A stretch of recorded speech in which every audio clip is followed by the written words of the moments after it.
नमस्कार, स्वागत छ तपाईलाई यस च्यानल लर्निङ थ्रस्टमा। विभिन्न समसामयिक विषय र महत्त्वपूर्ण जानकारीको लागि यस च्यानललाई सब्स्क्राइब गर्नुहोला।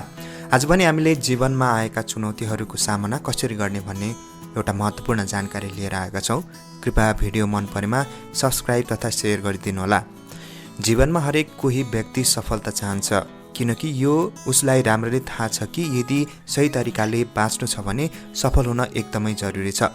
तर सफल त्यही हुन्छ जसले चुनौतीको सामना गर्छ।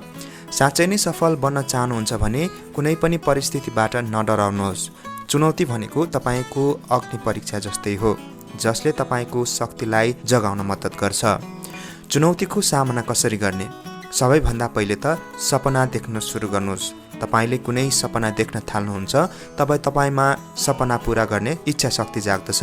त्यो इच्छा शक्तिले तपाईमा जस्तोसुकै चुनौतीको सामना गर्ने हिम्मत आउँछ। यदि तपाई सपना नै देख्नुहुन्न भने तपाईको जीवनमा के गर्ने के नगर्ने भन्ने कुरा हुँदैन। जसले जीवनमा केही गर्ने इच्छा नै राख्दैन उसको जीवन बेकार छ। त्यसैले जीवनमा केही गर्छु भन्ने एउटा सपना तयार पार्न एकदमै जरुरी छ। एकै पटक ठुलो पर्खाल चढ्नको लागि जुनसुकै व्यक्तिलाई पनि गाह्रो हुन्छ। त्यसैले आफ्नो लक्ष्यलाई साना साना लक्ष्यमा विभाजन गरेर अगाडि बढ्नुहोस्।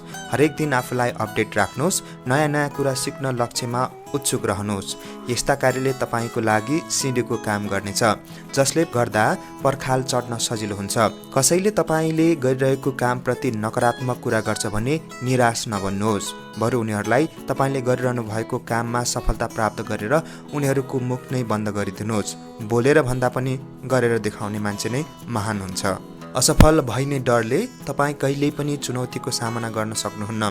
असफल भए पनि यो मेरो लागि सिकाइ बन्नेछ भन्ने सोच लिएर चुनौतीको सामना गर्न तयार रहनुहोस्।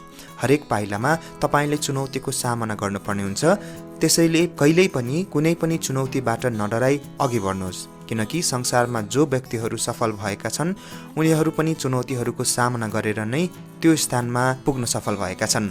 तपाईको चुनौतीलाई र लक्ष्यलाई बुझ्न सक्ने व्यक्तिसँग सल्लाह लिने कुरा गर्नुहोस्। आफ्नो कार्यक्षेत्रमा व्यक्तिहरूसँग नेटवर्क बनाउनुहोस्, जसले गर्दा तपाईलाई आवश्यक खण्डमा सहयोग मिल्न सक्छ। आफ्नो लिङ्क यति धेरै बढाउनुहोस् कि भविष्यमा कुनै अप्ठ्यारो परेमा तपाईलाई साथ दिने मानिसहरूको कमी नहोस्। उनीहरूलाई समस्या हुँदा तपाईले मद्दत गर्नु पर्दछ।